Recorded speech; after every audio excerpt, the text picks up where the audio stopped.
Hi friends, కొన్ని వస్తువుల్ని ముట్టుకుంటే శాపం తగులుతుందని, వాటిని తమతో పాటు ఉంచుకుంటే మరణం సంభవిస్తుందని తరచూ మనం సినిమాల్లో ఇలాంటివి చూస్తూ ఉంటాం. అయితే నిజ జీవితంలో కూడా ఒక వజ్రం విషయంలో అలాంటి భయంకరమైన సంఘటనలు జరిగాయి. ఆ వజ్రం ఎవరి చేతికి వెళ్తే వారి జీవితాలు సర్వనాశనం అయిపోయాయి. అక్షరాల 2500 కోట్ల రూపాయల విలువైన హోప్ డైమండ్ చరిత్రది. భారత్లోని గోల్కొండ గనుల్లో దొరికిన ఈ అద్భుతమైన నీలి వజ్రం ఐరోపా రాజకుటుంబాల్ని ఎలా మట్టుబెట్టింది? దీన్ని ధరించిన వారంతా వింతైన ప్రమాదాల్లో, పేదరికంలో లేదా ఆత్మహత్యలతో ఎందుకు చనిపోయారు? చీకట్లో ఈ వజ్రం రక్తంలాగా ఎర్రగా ఎందుకు మెరుస్తుంది? ఈ గ్రిప్పింగ్ ఇన్వెస్టిగేషన్ ఫీచర్లో ప్రపంచంలోనే అత్యంత ప్రమాదకరమైన శపించబడిన వజ్రం మిస్టరీని ఛేదిద్దాం.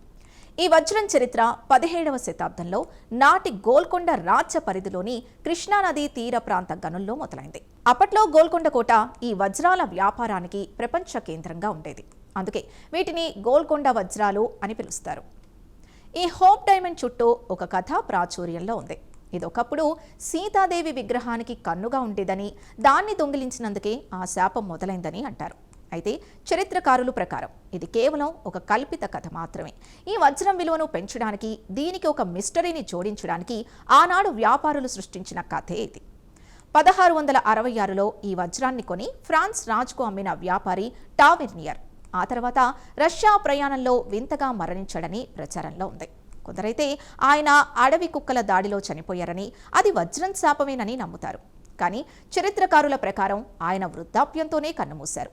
ఏదేమైనా ఆ వజ్రం చేతులు మారినప్పుడల్లా ఇలాంటి భయంకరమైన కథలు పుడుతూనే ఉన్నాయి.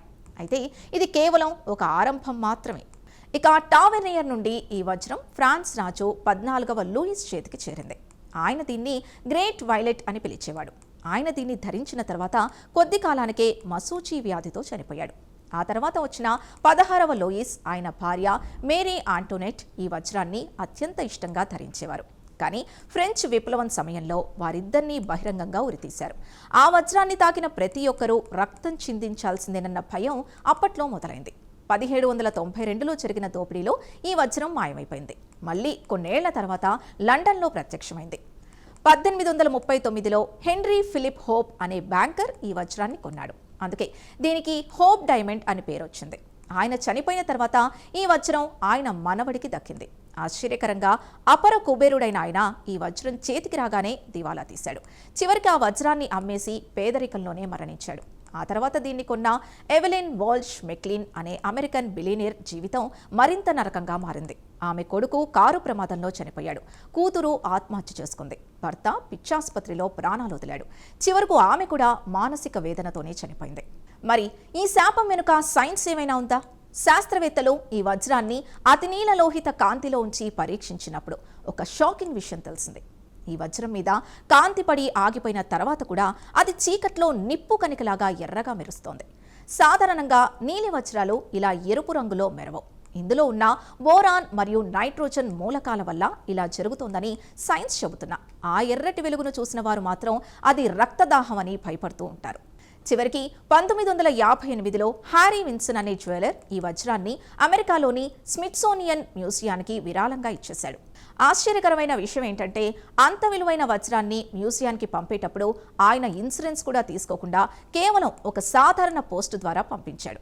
అప్పటి నుండి ఈ వజ్రం ఒక గాజు పెట్టెలో బందీగా ఉంది. ఇప్పుడు దీన్ని ఎవరూ ధరించడం లేదు కాబట్టి ఎవరికీ ఏమీ కావడం లేదు. కొన్నిసార్లు అందం వెనుక అంతులేని మృత్యు దాగుంటుందని హోప్ డైమండ్ ఒక సందేశాన్ని ఇస్తోంది. అది భారతదేశం మట్టిలో పుట్టి ప్రపంచాన్ని వణికించిన ఒక మృత్యు వజ్రం. చూశారు కదా ఫ్రెండ్స్, హోప్ డైమండ్ శాపం మీకెలా అనిపించింది? ఆ 2500 కోట్ల వజ్రం మీకు ఉచితంగా ఇస్తే మీరు ధరిస్తారా? కమెంట్స్లో చెప్పండి. వీడియో నచ్చితే లైక్ చేయండి. మరిన్ని ట్రెషర్ మిస్టరీల కోసం ఇప్పుడే సబ్స్క్రైబ్ చేసుకోండి.